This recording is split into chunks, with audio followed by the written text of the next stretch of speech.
आध्यात्मिक जीवन जीने के लिए सबसे आवश्यक चीज है त्याग। यदि हमारे जीवन में सैक्रिफाइस नहीं है, त्याग नहीं है, तो कुछ भी नहीं होगा।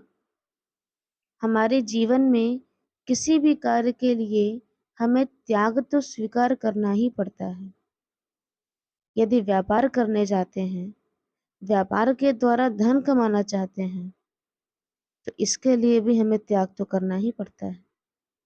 व्यापार संबंधी कार्यों में लगे रहने पर स्वयं का नहाना, धोना, खाना, पीना, जो भी शारीरिक आवश्यकताएं हैं, उसकी ओर हमारा ध्यान थोड़ा कम ही रहता है।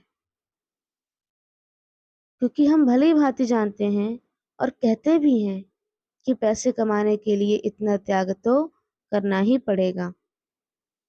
जो विद्यार्थी अच्छी तरह पढ़ना चाहते हैं, परीक्षा पास करना चाहते हैं, उन्हें भी त्याग स्वीकार करना पड़ता है। उसी प्रकार अगर हम भी जीवन में बिना त्याग के कुछ भी उपलब्ध नहीं कर सकेंगे।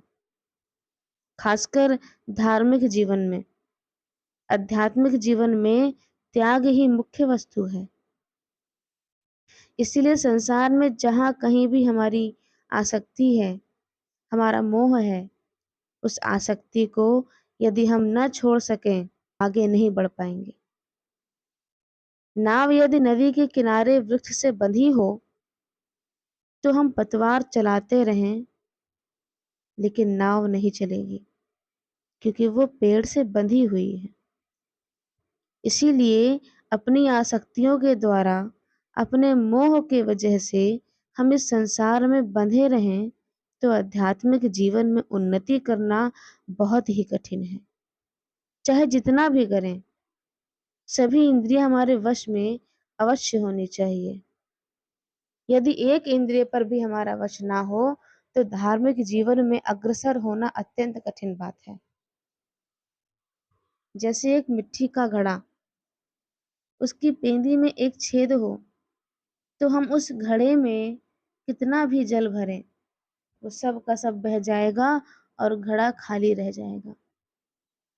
ठीक उसी प्रकार यदि एक भी इंद्रिय हमारे वश में नहीं है, तो हमारी सारी तपस्या उस छेद वाले घड़े के समान बह जाएगी, तो हम जहाँ थे वहीं रह जाएंगे। इसीलिए भगवान श्री कृष्ण गीता में बार बार इंद्रिय निग्रह की बात करते हैं कि जो समस्त इंद्रियों का दमन कर ध्यान में बैठता है, वही असली भक्त है, वही आध्यात्मिक है, वही धार्मिक है। सभी इंद्रियों को संयत करना ही होगा।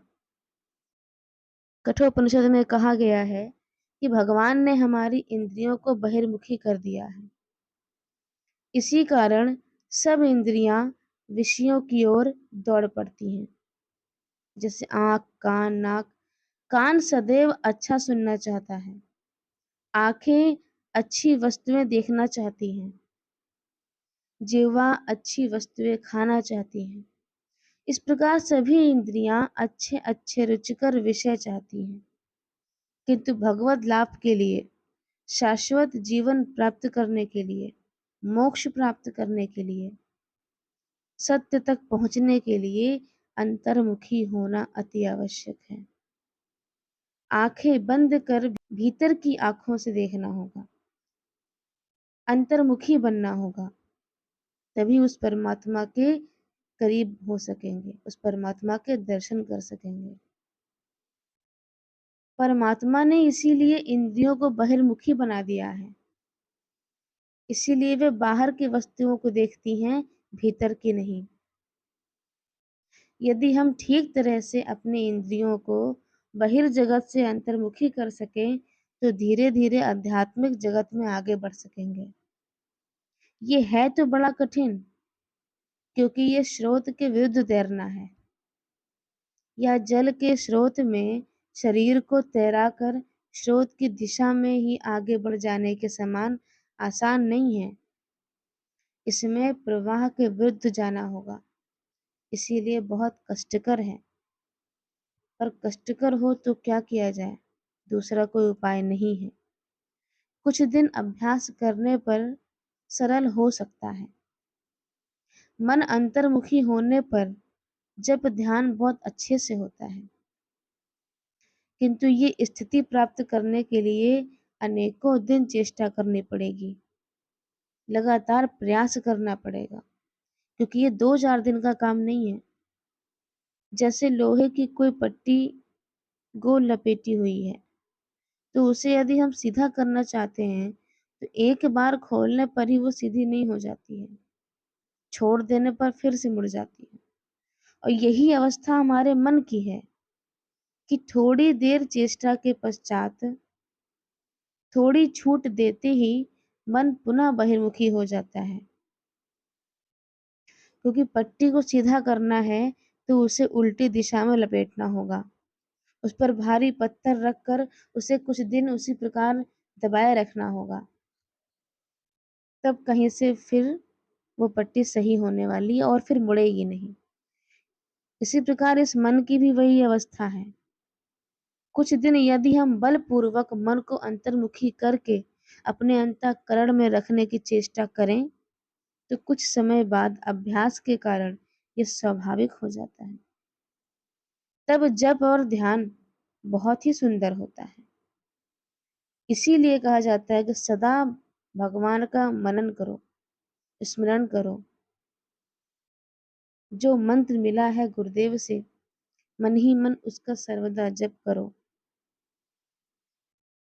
लंबे समय तक इसी प्रकार अभ्यास करने पर सब ठीक हो जाएगा। इसीलिए सर्वदा अपने मन को भगवान के पाद पद्मों में रखने की चेष्टा करनी होगी।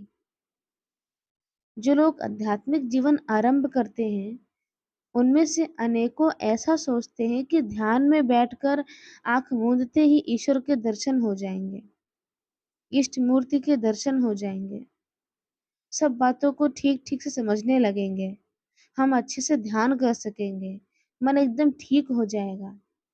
लेकिन ये सब बातें ठीक नहीं है, ऐसा कुछ भी नहीं होगा।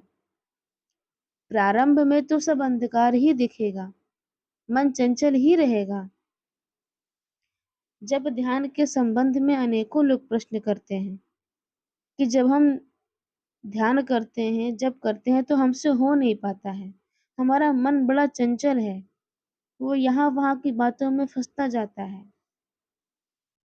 क्योंकि वो तो होगा ही, मन तो चंचल रहेगा ही। उसी मन को स्थिर करने के लिए ही तो ध्यान है, मेडिटेशन है। आपने यदि ये समझ लिया कि ये रोग बहुत दिनों का है, तो दवा भी बहुत दिनों तक खानी होगी।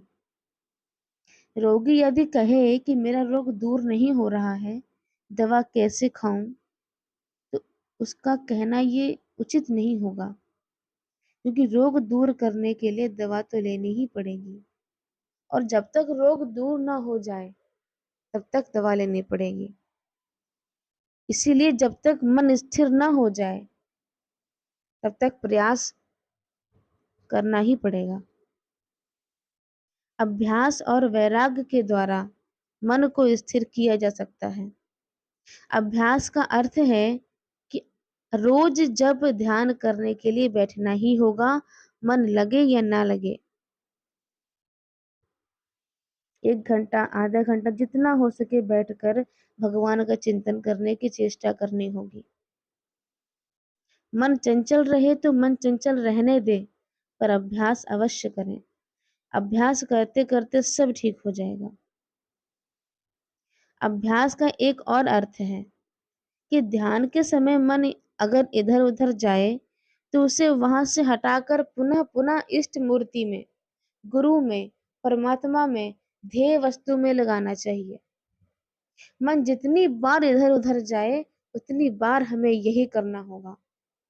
जितनी बार ध्येय वस्तु से दूर हो उतनी बार मन को पकड़कर उस ध्येय वस्तु में, उस चिंतन में लगाना होगा। यही ठीक अभ्यास है। ऐसा ना करने पर ध्यान हमारा कभी नहीं लगेगा। मन चंचल है, ये तो जानी हुई बात है। मन चंचल है ऐसा सोचकर हताश होने से कुछ नहीं होगा।